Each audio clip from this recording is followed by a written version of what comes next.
28/10/2025 ಗುರು ಅತಿಚಾರ ಪ್ರವೇಶ ಮಾಡಿ ಕರ್ಕಾಟಕ ರಾಶಿಗೆ ಹೋಗ್ತಾನೆ. ಗ್ರಹಣ ಬಂದಿರೋದಕ್ಕೂ ಅತಿಚಾರ ಪ್ರವೇಶ. ಇನ್ನೂ ಗುರು ಮಿಥುನ ರಾಶಿಯಲ್ಲೇ ಇದ್ದಾನೆ. ಅಟಲ್ ಅರ್ಜೆಂಟು ಕರ್ಕಾಟಕಕ್ಕೆ ಹೋಗಬೇಕು. ಯಾರ ಮನೆಗೆ ಹೋಗ್ತಾನು? ಚಂದ್ರನ ಮನೆಗೆ ಹೋಗ್ತಾ ಇದ್ದಾನೆ.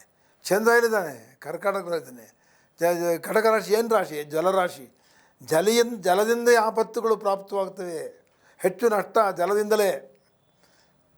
ಆದ್ದರಿಂದ ನಾವೇನು ಹೇಳೋದು ಅಂತಂದರೆ, ಈ ರಾಜ್ಯದಲ್ಲಿ ಜಲಧಾರೆಯಿಂದ ಆಗುವ ನಷ್ಟ ಕಷ್ಟಗಳನ್ನು ಸರ್ಕಾರ ಎಚ್ಚೆತ್ತಾಗಿಕೊಂಡರೆ ಮಾತ್ರವೇ ಅವರು ಜನಗಳನ್ನು ಕಾಪಾಡಬಹುದು. ಮೈ ಮರೆತು ಏನೋ ಗ್ಯಾರಂಟಿ ಬಗ್ಗೆ ಚಿಂತೆ ಮಾಡೋದಾಗಲಿ, ನಾಳೆ ಗ್ರೇಟರ್ ಬ್ಯಾಂಗ್ಳೂರು ಮಾಡಿಬಿಟ್ಟಿದ್ದೀವಿ, ಅದು ಚುನಾವಣೆ ಆಗಲಿ, ಅವರ ರಾಜಕಾರಣ ಜೀವನವಾಗಲಿ, ಅವರ ಸ್ವಾರ್ಥವನ್ನೇ ಮೆರೆದರೆ ದೇವರ ಶಿಕ್ಷೆಗೆ ಗುರಿಯಾಗಬೇಕಾಗುತ್ತೆ ಖಂಡಿತವಾಗಲೂ.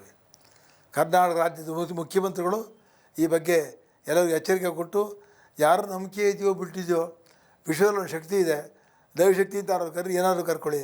ಮುಜರಾಯಿ ಇಲಾಖೆ ಮುಜರಾಯಿ ಇಲಾಖೆ ಮಂತ್ರಿಗಳ ರಾಮಲಿಂಗ ರೆಡ್ಡಿಯವರು ಎಚ್ಚರ ವಹಿಸಿ ಒಳ್ಳೆಯ ದೊಡ್ಡ ದೊಡ್ಡ ದೇವಸ್ಥಾನ ಎಲ್ಲ ರಾಜ್ಯದಲ್ಲಿದೆ, ಎಲ್ಲ ಕಡೆ. ಹಿಂದೆ ಮಹಾರಾಜರ ಕಾಲದಲ್ಲಿ ಎಲ್ಲ ದೇವಸ್ಥಾನದಲ್ಲೂ ಯಾವುದೇ ಗ್ರಹಣ ಉಂಟಾದರೆ ಆ ಗ್ರಹಣ ಕಾಲದಲ್ಲಿ ವಿಶೇಷ ಪೂಜೆ ಆಗೋದು.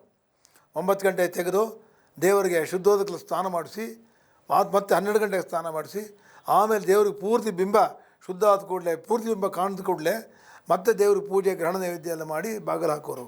ಮತ್ತು ಬೆಳಗ್ಗೆ ಅದಾಗುತ್ತೆ ಪೂಜೆ ನಡೆಯೋದು.